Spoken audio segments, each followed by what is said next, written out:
aggregate from 1848 to 1895 inclusive, as reported by the statistician of the United States Mint, is $1,265,217,217. A citizen told me a curious thing about those mines. With all my experience of mining, I had never heard of anything of the sort before. The main gold reef runs about north and south, of course, for that is the custom of a rich gold reef. At Ballarat its course is between walls of slate.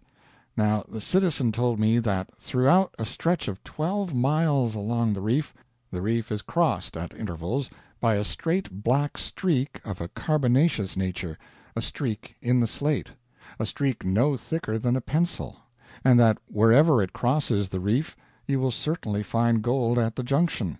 It is called the indicator. 30 feet on each side of the indicator, and down in the slate of course, is a still finer streak, a streak as fine as a pencil mark. And indeed that is its name, pencil mark. Whenever you find the pencil mark you know that 30 feet from it is the indicator. You measure the distance, excavate, find the indicator, trace it straight to the reef, and sink your shaft. Your fortune is made, for certain. If that is true, it is curious, and it is curious anyway. Ballarat is a town of only 40,000 population, and yet, since it is in Australia, it has every essential of an advanced and enlightened big city. This is pure matter of course. I must stop dwelling upon these things. It is hard to keep from dwelling upon them, though, for it is difficult to get away from the surprise of it.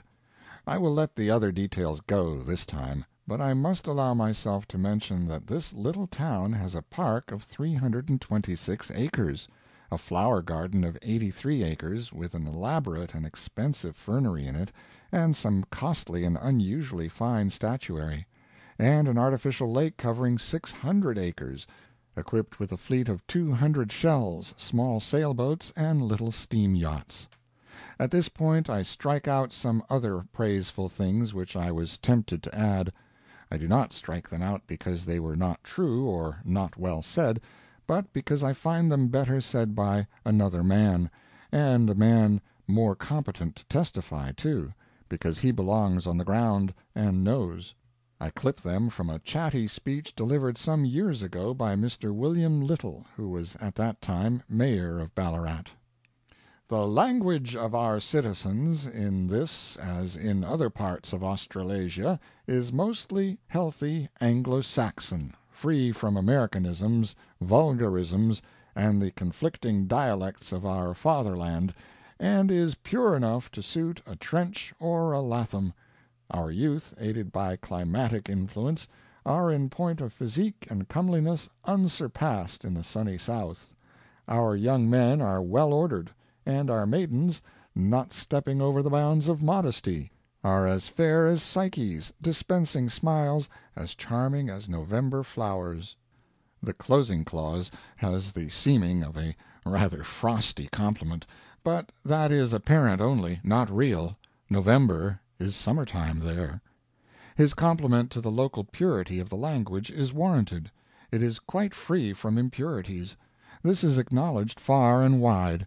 As in the German Empire all cultivated people claim to speak Hanoverian German, so in Australasia all cultivated people claim to speak Ballarat English. Even in England this cult has made considerable progress, and now that it is favored by the two great universities, the time is not far away when Ballarat English will come into general use among the educated classes of Great Britain at large.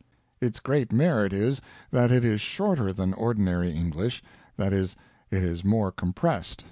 At first you have some difficulty in understanding it, when it is spoken as rapidly as the orator whom I have quoted speaks it. An illustration will show what I mean. When he called, and I handed him a chair, he bowed and said, "Q." Presently, when we were lighting our cigars, he held a match to mine, and I said, "Thank you," and he said, "Come." Then I saw. Q is the end of the phrase, "I thank you."